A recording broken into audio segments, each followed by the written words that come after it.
Detik-detik penangkapan oknum TNI terduga penembak 3 polisi, 1 serahkan diri 1 ditangkap di rumah. Detik-detik penangkapan oknum TNI yang menembak 3 polisi berlangsung dramatis.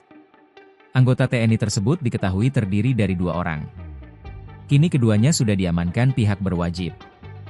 Dilansir dari Kompas TV Selasa, 18 Maret 2025, penangkapan terduga pelaku tersebut dilakukan oleh personel gabungan Detasemen Polisi Militer, Kodim Waikanan, dan jajaran Polres Waikanan. Dari video yang tersebar Kopka, Kopral Kepala, B ditangkap di kediamannya oleh anggota PM, Polisi Militer, TNI ed.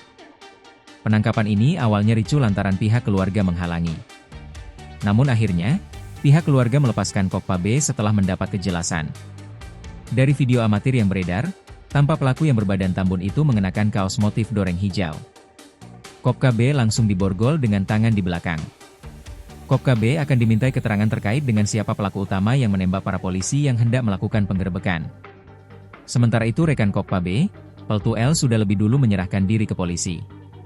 Saat proses penangkapan, sejumlah masyarakat yang ada di sekitar kediaman terduga pelaku tersebut terlihat merekam peristiwa itu. Sebelumnya, Kapolsek Negara Batin Ibtu Lusianto dan 2 anggota polisi dikabarkan tewas setelah baku tembak dengan para pelaku sabung ayam. Insiden tewasnya 3 anggota polisi itu terjadi saat polisi melakukan penggerebekan lokasi judi sabung ayam di wilayah Kampung Karangmanik, Nagara Batin, Kabupaten Waikanan, Lampung pada Senin, 17 Maret 2025, sore. Selain Kapolsek, polisi yang gugur yakni Bribka Petrus Aprianto, anggota Polsek Negara Batin, dan Bribda Galib Suryaganta, anggota Satreskrim Polres Waikanan.